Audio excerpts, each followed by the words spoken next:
In this video, I'm going to be teaching you how I booked a role on the HBO miniseries, We Own This City. So that way you can learn some strategies on your own when you are auditioning for TV projects or film projects. And I'm also going to be sharing with you some ways of finding auditions near you. Okay, let's get started. Hey, I'm Aaron Marcus, and welcome to my Acting and Modeling Quick Tips channel, where twice a month I create videos to teach people who want to break into the acting and modeling industry, or for those who've been in the industry for a while but want to take their career to the next level.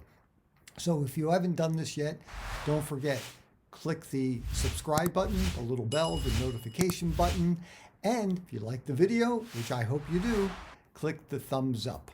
Thanks.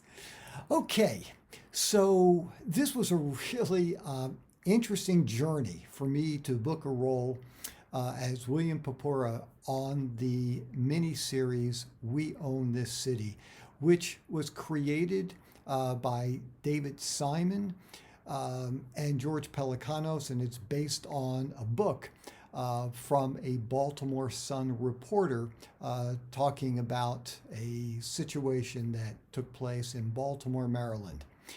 So the very first part that I think is pretty interesting, there's a casting director who is doing all the casting for this project, and she is someone that I'd worked for a number of years ago. Actually, it was quite a few years ago, and I really hadn't heard from her for quite some time. And it's interesting, she will go through agents, but she also will call in people directly. She does things a little bit differently than most casting directors.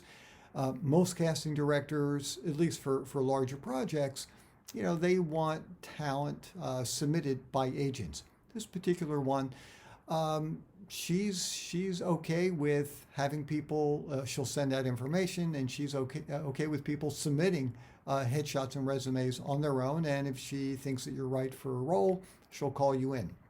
So it had been a number of years since I heard from her, and then I did hear it was about a TV commercial, and I submitted for that, didn't book it, didn't hear anything about it.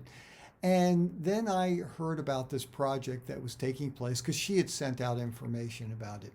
And so I submitted a headshot and resume, and I was very excited because I got a chance to audition for this project.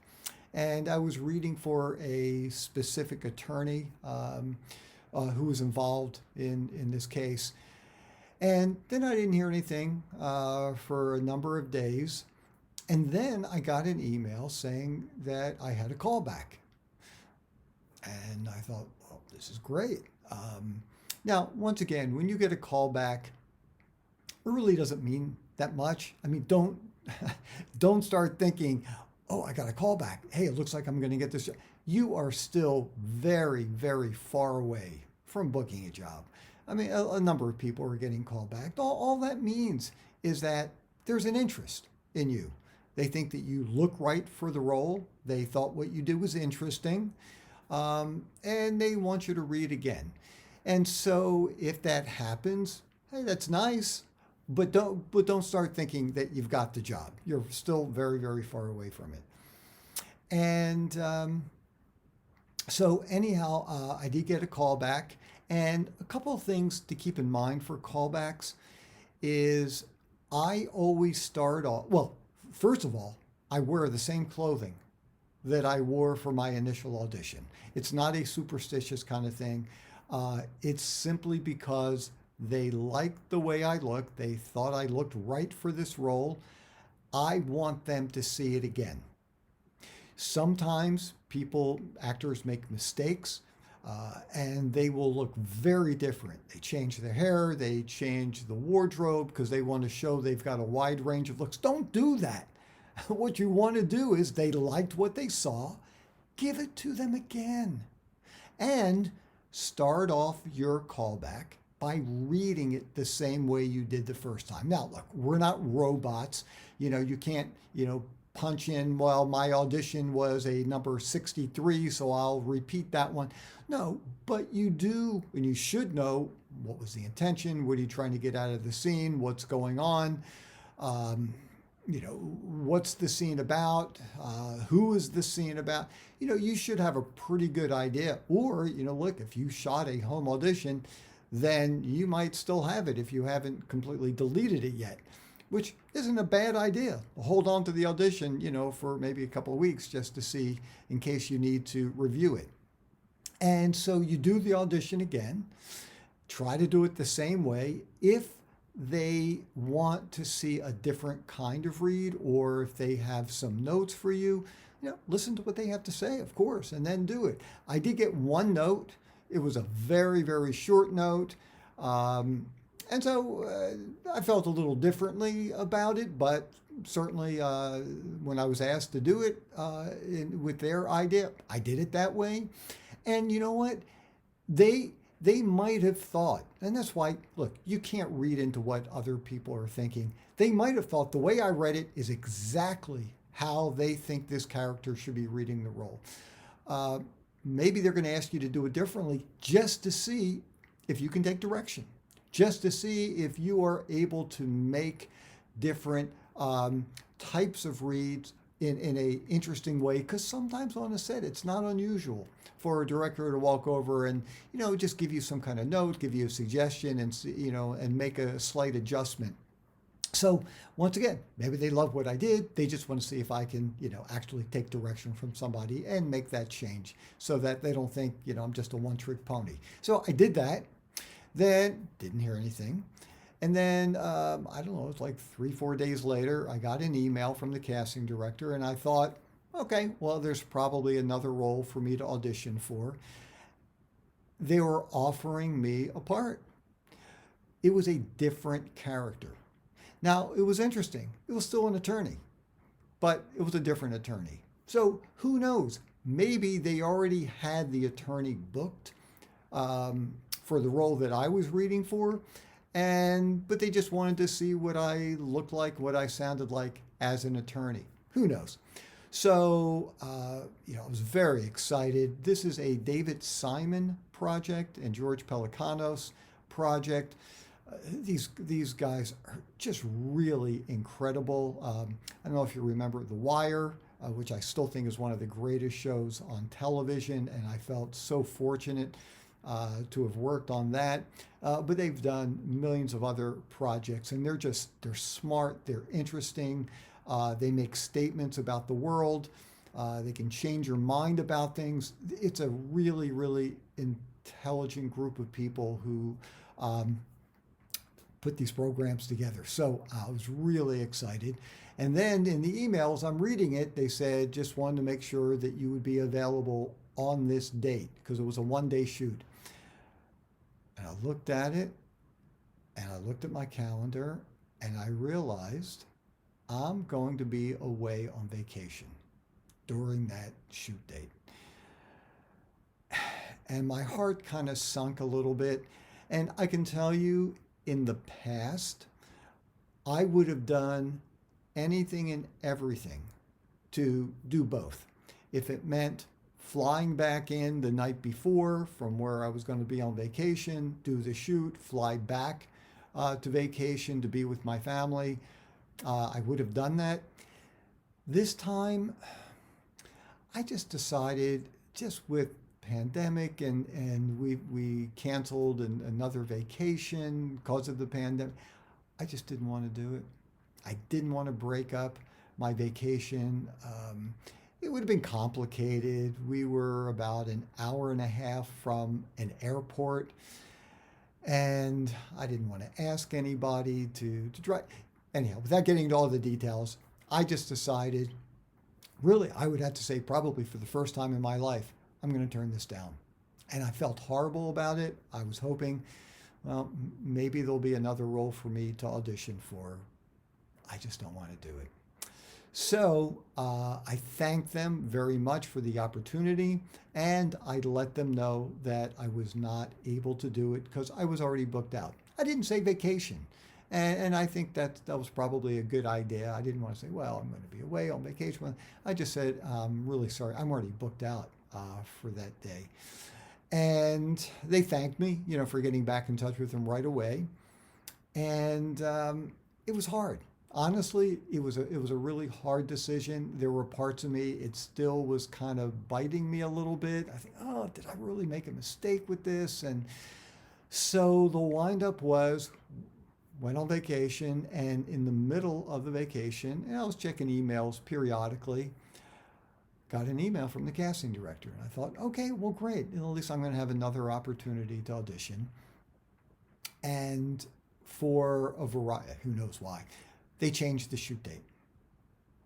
And they said, are you available on this date? And I was. I was so excited. And I said, absolutely. So that's when they sent me the information. It was a different character, still an attorney, different character, completely different scene. And I got a chance to do the shoot.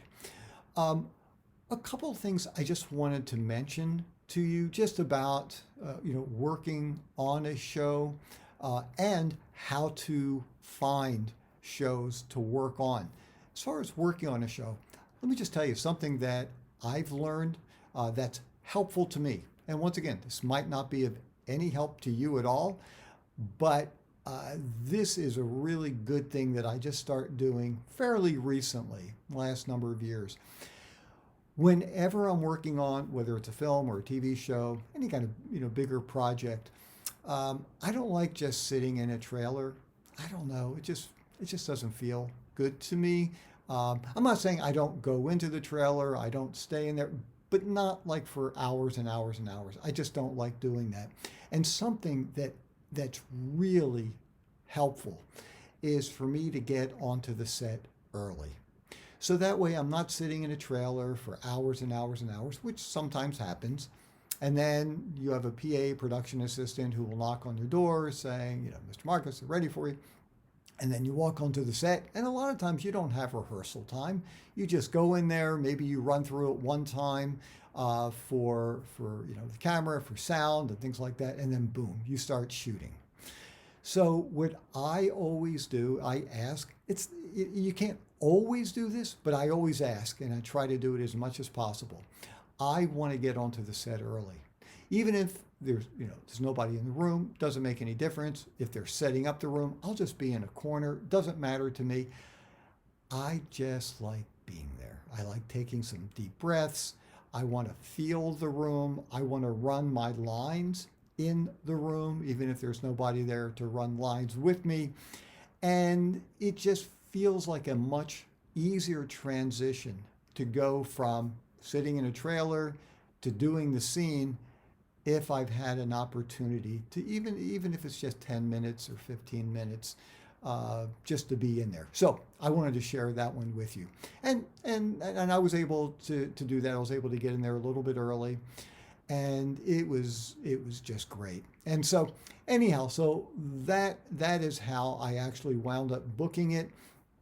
Like I said, different character, and that's not unusual. As a matter of fact, and I'm going back a few years, but for the Netflix show House of Cards, where I had a recurring role, I actually read for a character, and I had no idea. They didn't give me any information as to who I was reading with, because this person had not been on the show yet, and so I had to ask a bunch of questions. Sometimes you've got to ask so that you have a better idea of what to do in the audition itself. And let me just tell you, any question that you ask a casting director that will give you a better read is a good question. And look, I'm not saying, you might run into some casting director that makes things difficult for you, but every casting director that I've been to, they want you to be great. It makes them look good if they can, send audition tapes of really, really strong auditions. So anything that you ask that will allow your read to be smarter, more interesting, they're going to want to answer it for you. So never feel afraid to ask questions. Now, you're not going to ask, hey, so how do you want me to read this? That's your job as an actor. So don't ask that. But if you're not sure who the other character is, what is your relationship with the other character, um, you know, those are great questions to ask. But it's your job to make decisions. It's not a right or wrong one. Who knows? You're not given the entire script. You don't know what's going on. So that's why asking certain questions will be really helpful to you. And just wanted to make sure you knew about that. Okay, so as far as how to find some auditions, let's talk about that. So one of the ways you want to find out about auditions, look, the best way is to have an agent. For larger projects, typically, not 100%, typically the casting director is going to ask agents to submit their talent so they can look at your headshot and resume and decide if you have the right look for this particular role. Look, you will find smaller projects that you can, easily submit to on your own, but typically it is larger. So, how do you find the casting directors and how do you find what projects they're working on? So, one of the things that you can do is no matter where you're living, do a Google search for casting directors in your area and get the names of the casting directors. Then you can do a search. And a great place to do a search is imdb.com. It's Internet Movie Database. You can go there free. You do not have to have an account, a paid account, in order to do this research. And so look up the casting director and see what projects they have worked on, and hopefully they'll let you know if they are working on a current project. And if so, why not? If you don't have an agent at this point, why not? Send, email a headshot and resume. The worst thing that's going to happen is they're not going to open it, which might be the case. If they're only looking at things from agents, that's a possibility. But you know what? I think it's a good idea to be proactive, and it's not going to be detrimental to you in any way. So submit yourself, to them. The other thing too is you can check out and see in your state's film commission website. All states have pretty much all of them will have a film commission website, and you might see what projects are coming to town, what projects are shooting in town. And once again, you might be able to find out who is doing the casting. And once again, submit yourself.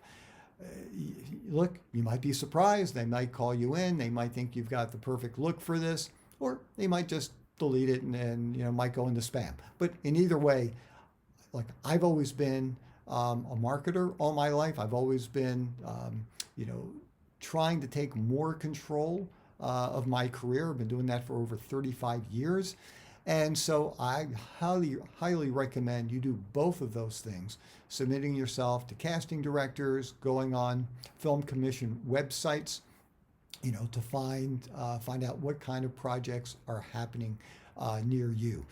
And I just want to mention again, if you guys have not subscribed to this channel yet, please click the subscription button, the little bell notification button. That way every time I upload a new video, you'll know about it. And if you like the information, please give it a thumbs up. And if you have worked on a film or television show, please leave a comment below. How did you book the job? Was it through an agent? Did you book something on your own? I mean, certainly you might be able to find student films that you can submit yourself to. Maybe you can find local independent films. If you're using places like Actors Access or Casting Networks or 800 Casting, you might be able to find some projects. And, if you're going to start off with smaller projects, get some experience, be able to build up your resume, build up your acting reel so you can take little snippets from some of your work. This is how you break into the industry, and this is how you advance your career. So please leave a comment below. Love to hear how you went about booking jobs or even just getting an audition so you can share it with others. Hey, I'm Aaron Marcus, and I can't wait to talk with you again soon.